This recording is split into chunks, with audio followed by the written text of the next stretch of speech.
In verband met het versterren van wargelist Jan Jongepier sturen we jong de documentaire Passie voor het wargel uit 2004. Het onkundige programma Skier in 4 coupletten vervalt. In 2004 maken een soort restaurateurs en wargelisten haar zorgen over het Friese wargelbezit, omdat het tal tjerken en tjerkengongers weer omroen. Jongepier beschreeuwde oerbleune Friese wargels in een nij wargelboek en wie dwaande met zijn afscheidsproject de restauratie van het bijzondere wargel van de Tjerken van Boksem.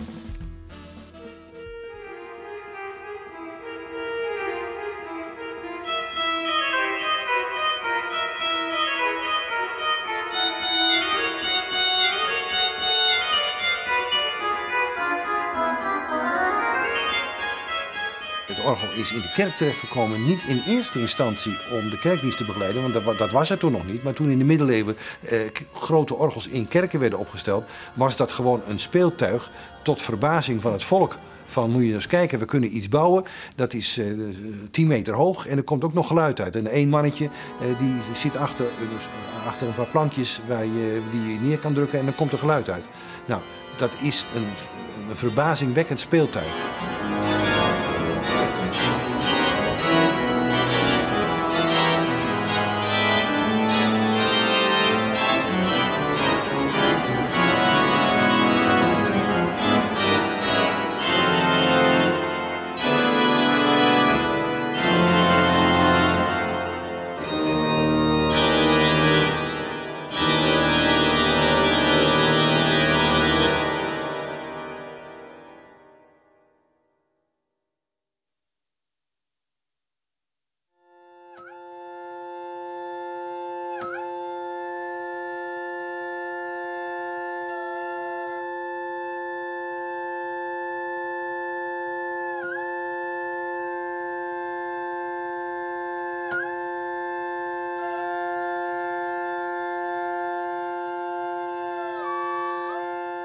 Een van de belangrijkste aspecten van de Friese orgels, dat is een zinnetje wat ik dit jaar in de Friese Orgelkrant heb geschreven. En dat blijkt een zinnetje wat bij veel mensen als een eye-opener heeft gediend. Het Friese orgel is niet alleen een orgel wat in Friesland staat, maar het Friese orgel is ook in Friesland gemaakt.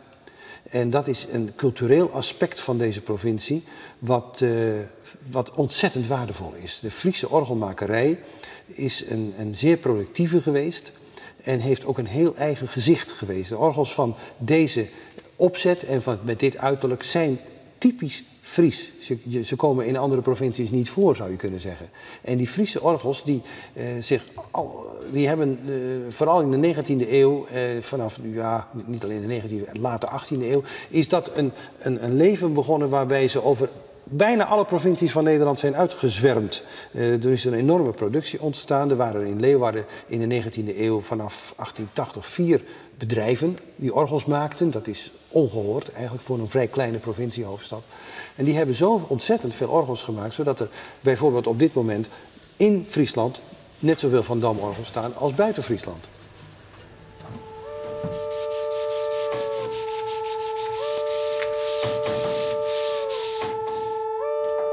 Vijf.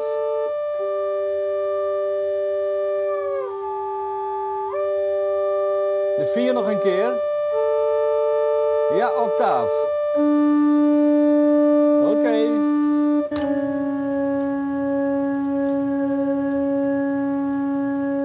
Ik ben het orgel aan het stemmen. Daar heb ik speciaal gereedschap voor. Je ziet hier een stemhoorn, hier een stemhamer. Met die stemhamer kan ik bijvoorbeeld een rolletje wat je hier ziet, kan ik naar beneden tikken en ik kan het naar boven tikken. Waarom doe ik dat? Als ik dat rolletje naar boven tik, dan wordt dus de buis, de pijp, die wordt eigenlijk een klein beetje langer. En als de buis langer wordt, dan wordt de toon lager. Tik ik hem naar beneden, wordt die korter, wordt de toon hoger. Hetzelfde kan ik ook doen met die stemhoorn.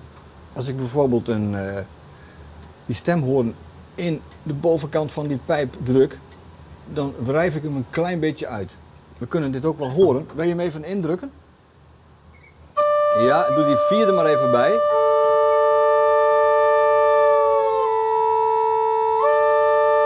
Hoor je wel, nog zweeft hij. Hij moet ook een beetje zweven, maar als ik hem nou weer een beetje inwrijf, gaat hij langzamer zweven en wordt hij zuiverder. Ja maar hoor. Dus met deze beide gereedschappen kan ik de stemming veranderen. We zijn hier in Boksum. De kerk is fantastisch mooi gerestaureerd, maar er staat een oud orgel en dat moet nog gerestaureerd worden. En daarom ben ik hier op dit moment, want het is de bedoeling dat ik daar een plan voor maak. Bij een orgel als Boksum, wat een van de oudste orgels van Friesland is en wat een enorme lange historie van bouw en verandering en vernieuwing heeft gekend, moet je om te beginnen bij zo'n restauratie al een vertrekpunt kiezen. Dat is in dit geval heel lastig om te zeggen van, ja, gaan we terug naar 1675 of gaan we terug naar 1726 of gaan we terug naar 1798 of gaan we terug naar 1844 of gaan we terug naar 1913. Dat zijn in feite de hoofdkapstokken van de historie van het orgel. Nou, van die hoofdkapstokken moet er één gekozen worden. En nou is het beleid wat 30, 40 jaar geleden heel erg op een reconstructie was gericht, is in de laatste jaren omgebogen naar conservering. Nou, zeggen van, we hebben geen recht om zeg maar, die hele gang van een monument, om daar een stuk uit te elimineren en zeggen nee, maar nou we gaan weer terug naar dan. Want dat heeft de geschiedenis eraan toegevoegd. Je snijdt een stuk geschiedenis weg. En vandaar dat vandaag de dag veel meer monumenten, gebouwen, orgels conserverend worden gerestaureerd. Dat wil zeggen, wij repareren wat we aantreffen. Dit zijn de frontpiepen van het orgel van Jester Bjerre. En die binnen al een heel skaf binnen net poetst worden. Dat kun je zien, die binnen onslagen, die binnen dof worden. En daar zal je onslagen opkomen van vleermuizen, mier. En dat is een beetje inkankerd. Nou, dat ziet er net mooi uit. En dat moet dan poetst worden. Tegelijk worden dan de labia, die moeten echt opnieuw verguld worden. Die zijn altijd verguld. En dat doe ik graag zelf, want het is zo die labia, die bovenlabia en die onderlabia, die stand, die is heel belangrijk voor de tongenvorming van zo'n piep. Als het onderlabia een beetje naar buiten komt of naar binnen komt, dan jouwt het een oren tong. En als een dwarpschilder dat doet, ja, dan ga je altijd dat ze met kracht, met geweld erop drukken en dan gaat die spleet waar de lucht uitkomt, die het dicht zitten. Ja, en dan jouwt er weinig tong meer. Het is zo erg dat er zijn zelfs 3 registerknoppen weg. Kijk hier, deze 2 die hebben gewoon geen knop meer. En hier hebben ze er zelf een knop aan gefabriceerd. Zo. Dus dat kom je zelden tegen, dat het zo erg is. En van een van die knoppen ligt het plaatje. Ligt hier nog? Maar het is ontzettend vals.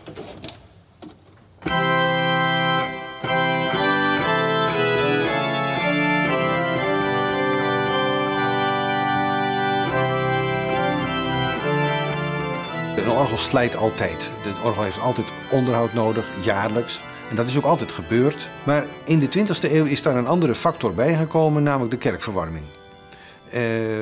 Er ontstonden makkelijke systemen om een kerk te verwarmen. Makkelijker dan in elk geval de kolenkachel, waarbij de koster op zaterdag al moest beginnen met opstoken. En die waren minder bedreigend, maar de hete luchtsystemen, waar je met een druk op de knop in een half uur de hele kerk warm had, ja, die waren voor de kosters ideaal. En voor het meubilair van de kerken en de orgels, want laten we het maar breder nemen, want het is niet alleen het orgel, maar ook het meubilair, desastreus, kun je wel zeggen.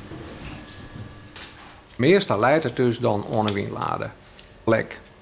Want dat is het probleem dus altijd. Een lekkage, trog, een lege luchtvochtigheid. De kachel te heeg opstookt wordt 's winters.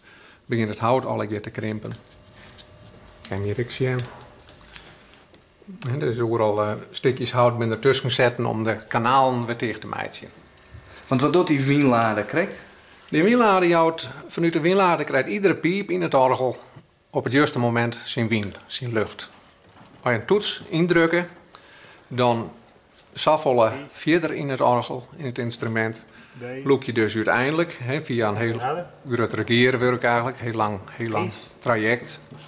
Wordt dus het ventiel iepenlutsen en krijgt dus De pieper die op die toets die krijgt win en spreekt om. Ja? Ja? Bij mij is het van meet af aan altijd de dubbele fascinatie geweest voor aan de ene kant het spelen op orgels, het facet van het muziek maken.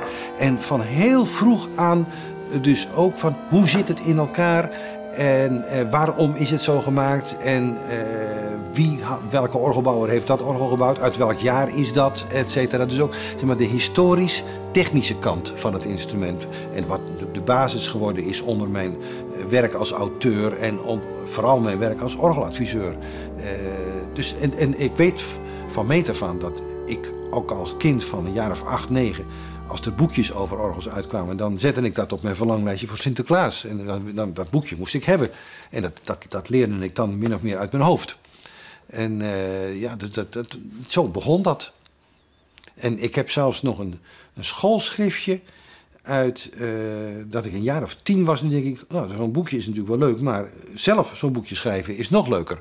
En toen heb ik met potlood in een schoolschriftje ben ik zelf een boekje over orgels gaan schrijven. En met bloklettertjes zo en zo. Het moest ook een beetje als met tekeningetjes ertussendoor. En dat heb ik nooit weggegooid. Dat heb ik nog steeds ergens.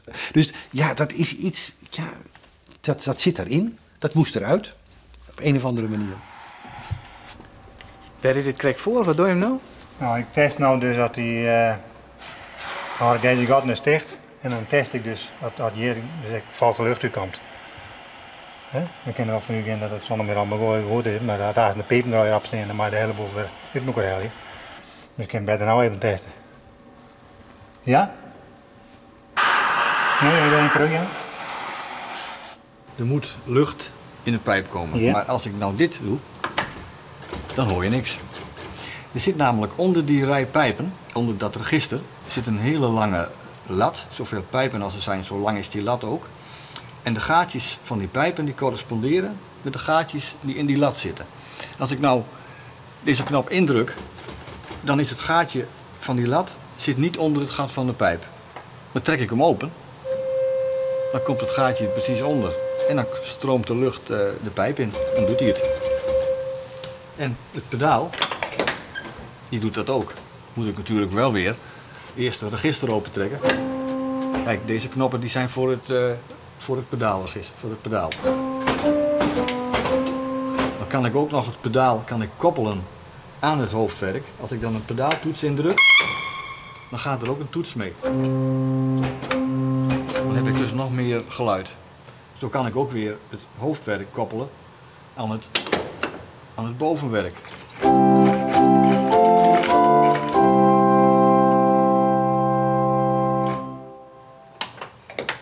Je kunt heel goed zien dat in die kast dat er wat er gekke dingen gebeurd zijn. Je ziet hier een kussenpaneeltje van een andere kleur hierop liggen. En hier heb je ook zo'n kussenpaneeltje. En je ziet ook dat dit plankje, waar nu die knoppen in zitten, dat dit plankje ook niet bij dit schilderwerk hoort en ook niet bij het timmerwerk hoort. Het is dus verschillend. Hier is dus iets gebeurd. Dat kun je dus al heel duidelijk zien. Maar wat er gebeurd is, ja, daar kan ik dus vanaf wel zeggen van nou, er is dat en dat gebeurd. Maar je kan het ook bewijzen. Want als je aan de binnenkant kijkt en dan kijk je dus hier en dan zie je dus hier de oude gaten waar oorspronkelijk de registerknoppen doorgelopen hebben. Dus de registerknoppen hebben ook heel ver van de organist afgezeten. En dat is nou zo'n discussiepunt. Dan zeg je bij jezelf, nou goed, natuurlijk gaan we die hele mechaniek, maar dit ziet er eigenlijk zo lelijk uit, die vertimmering. En het is zo'n rotzooitje geworden. Nou, dan begin je dus op het terrein te komen van het subjectieve element. Ga je nou ook de troep, conserveren? Of zeg je nou, daar gaan we misschien toch corrigerend in optreden. Maar zo'n zinnetje, daar moet je de consequenties ook van doordenken. Want het kan zijn dat het een domino-effect in zo'n onderkast teweeg brengt. Dat je zegt van ja, dan moet dat anders en dan moet dat ook verlegd worden, dan moet dat ook vertimmerd worden. En voordat je het weet, ben je dit hele gave geheel uit 1913 helemaal aan het vertimmeren. En dan komt er een tijd die je zegt, nou nee, dit moeten we niet doen. Dus dan weet ik nog niet hoe dat uitpakt. Dat is voor mij nog veel te vroeg om daar nu over te praten. Dit is een orgel van uw firma, van Bakker en Timmerga. Dat zit je dus in het alignement van de Noorderkerken. En daar ben we nou dus aan het demonteren, omdat het naar het kerken gaat, aan het Vrijheidsplein. Er wordt naar het kerk gebouwd, dat is maar een paar maanden in de kleer en dan moet dit orgel desteen. Want nijbouw, dat vindt net meer plak? Dat gebeurt in Friesland en in het noorden van Nederland praktisch net meer. Nee.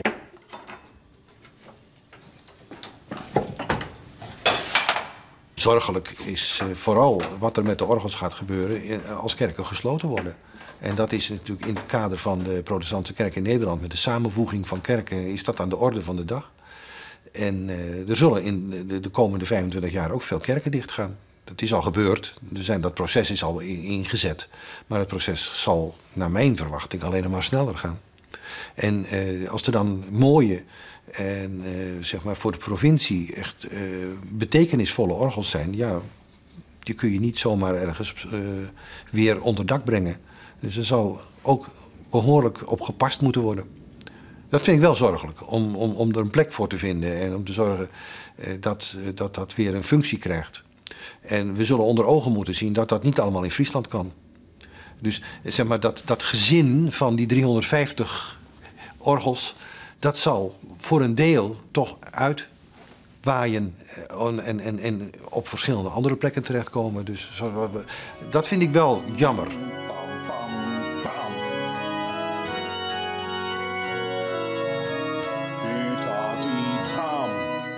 Juist. We zijn voor een orgelles naar Brorijp gegaan.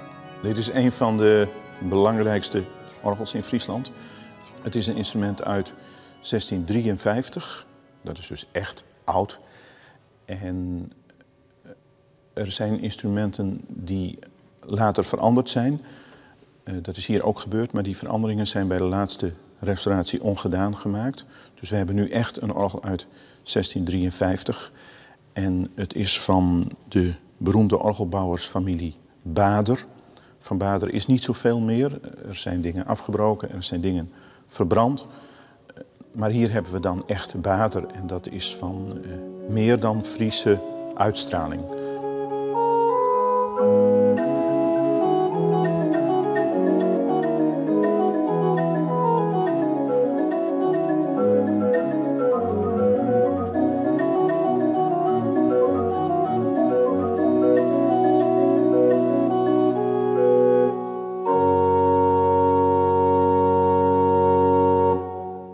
We zijn gewend op orgels van later dat dit een E is en dat een vies en dat een gies. Maar hier klinkt een D en daar klinkt niet een gies, maar daar klinkt een E.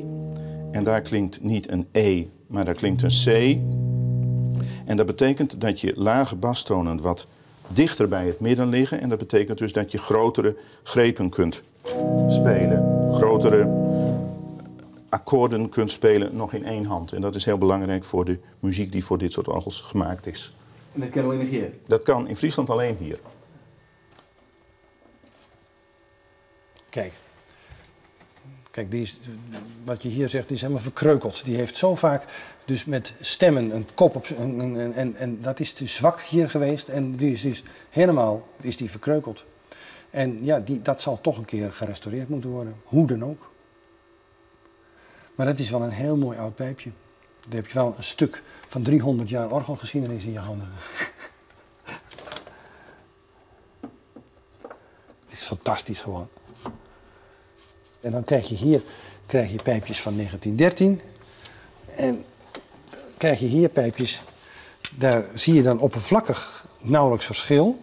Dan denk je, nou, dat is net zoiets. En toch kan ik zeggen dat deze van 1880 is en deze van 1913 is. En dat is ten eerste door de geschiedenis, door het rekeningboek. 1880 is dit register aangebracht door Hardorff. Maar je ziet ook dat het bovenlabium van dit register, dat is veel korter als dit. Hier is dus een hele hoge spits is er ingetrokken en geritst. En hier is een vrij kort spitsje ingeritst. En daar zie je dus aan dat een andere makelij is. Dit is hoog tingehalte. En als je dan weer verder zoekt, dan zie je hier het toonlettertje opstaan. Hier. En dat toonlettertje, daar ken je dan de handschriften van. En dan weet je van hoe schreef de pijpenmaker van die orgel, hoe schreef de pijpenmaker van die. Daarvoor moet je nou 30, 35 jaar onderzoek doen. Om dat te kunnen duiden. En dat is de vrucht van oud worden, dat je daar een beetje vat op hebt gekregen. En ja, het is mijn taak om dat, zeg maar, nu over te dragen. Zodat niemand niet meer overnieuw moest beginnen. We hebben op het conservatorium in Groningen de laatste jaren steeds een student of 10 door de hele opleiding heen. Dat betekent dat het er genoeg zijn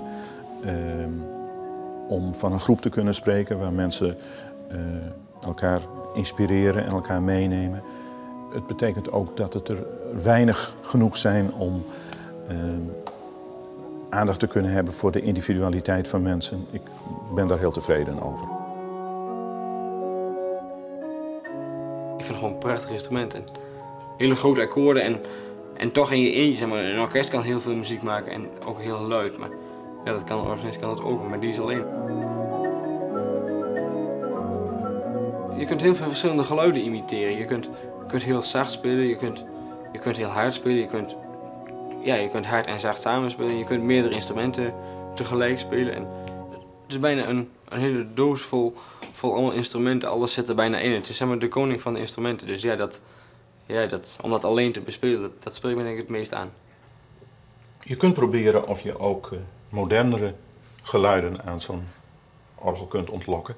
Dat is altijd een beetje een avontuur. Je weet niet precies of het gaat lukken. Maar de geluiden zijn hier heel inspirerend. Dus misschien lukt er wel iets.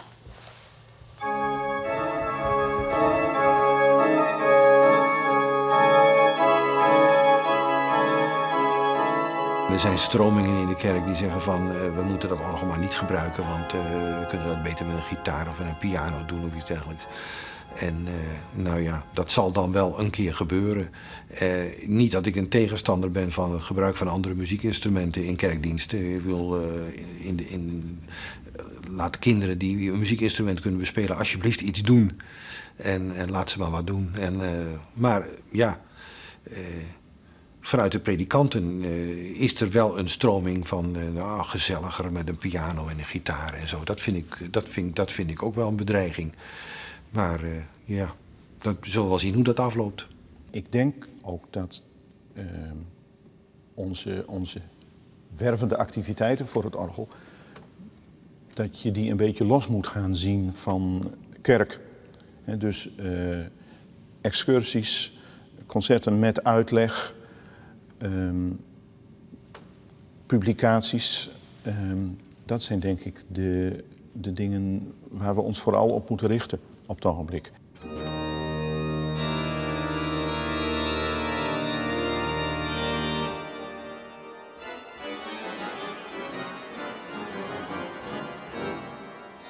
Improviseren is gewoon de allermooiste vorm van muziek maken. Het is veel mooier om je eigen muziek te bedenken dan muziek van anderen te spelen. Want het is spannend. Als ik voor het klavier ga zitten en ik denk van nou, wat zal ik eens gaan doen? Dan blijft het stil. Maar zodra ik met mijn handen op dat klavier ga en ik trek een knop uit en er komt geluid, dan is dat geluid dat is mijn materiaal. En dat stuurt gelijk. En dus dat is een interactie tussen het talent van de improvisator en de mogelijkheden van het instrument. Net als bij de beeldende kunst. Dus de interactie tussen de verf en het doek en het talent van de kunstenaar. En daar zijn heel veel parallellen tussen. Dat is ontzettend aardig. Alleen het beeld bloedt en ik heb wel nog eens wedstrijd. Ja, maar improviseren. Jouw muziek die het vervlucht in Ja, en als ik dan geïmproviseerd heb, dan zeggen de toehoorders heel vaak van wat jammer dat het nou weg is. Ik zeg nou, ik ben blij dat het weg is. Want de volgende keer doe ik het misschien weer beter.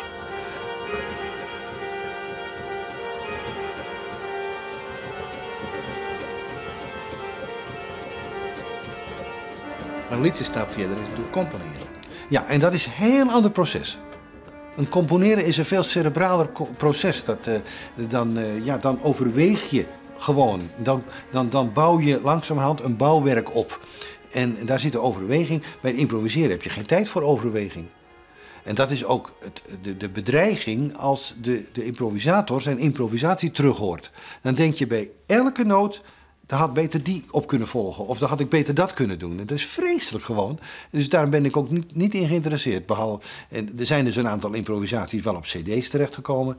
En daar luister ik zelf ook nooit meer naar.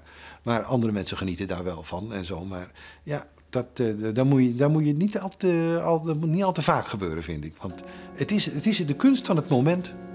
Ja, het is gewoon het gebeurt op dat moment en het is na dat moment ook weer weg.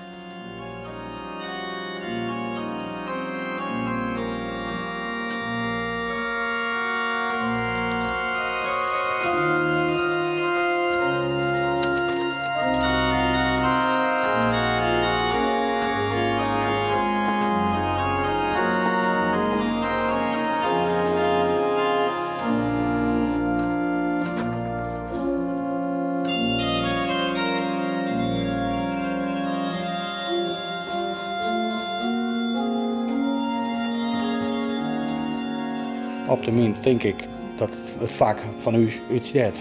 Ja, dat zit er heel dik in, want dat heb ik meerdere oorzaken dan net alleen dat het minder werk komt. Maar er ben ik gewoon minder orgelmakers die het vak in willen. Of mensen die het vak in willen, dus die het orgelmaker willen worden.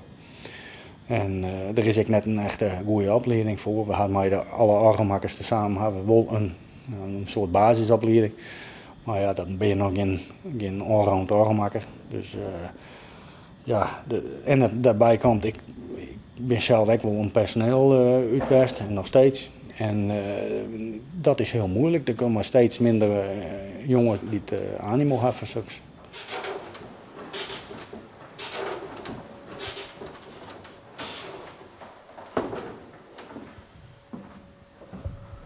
Het is alweer ambachtelijk werk en het is ja, heel verscheiden, het werk. Het is van alles wat. De ene dag dan steen je de hout snijden, de andere dag steen je te lasken. Of de timmer in, dat is heel verschillend. Liefde van het vak noem ik dat. Ik ben nou eenmaal een houtgek, zeg maar, een houtgek. Ja, dat vind ik het prachtig. Zwaluwstaarten bijvoorbeeld, lipstaarten. Ja, het is eigenlijk een mechanidoos. Maar op zich, het is een mooi stukje ambacht. Het feit dat elk orgel weer een ander geluid heeft, dat fascineert mij eigenlijk. Je hebt hele oude orgels. Je hebt ja, ook orgels uit eind 1800, maar het maakt op zich niet uit wat voor tijd het is. Ze hebben allemaal een eigen karakter en dat is het fascinerende ervan.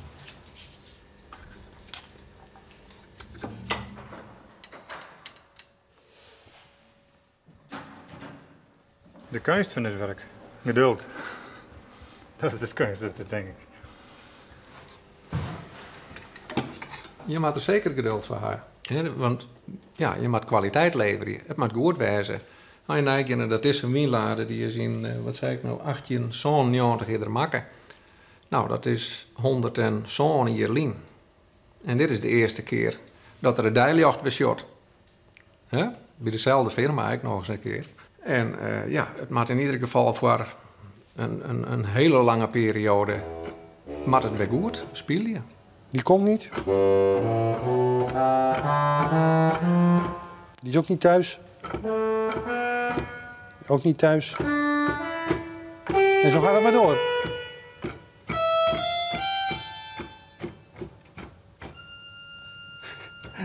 Dus daar moet heel veel aan gebeuren. Moet heel veel aan gebeuren. Maar het is een oud register en dat kan hersteld worden.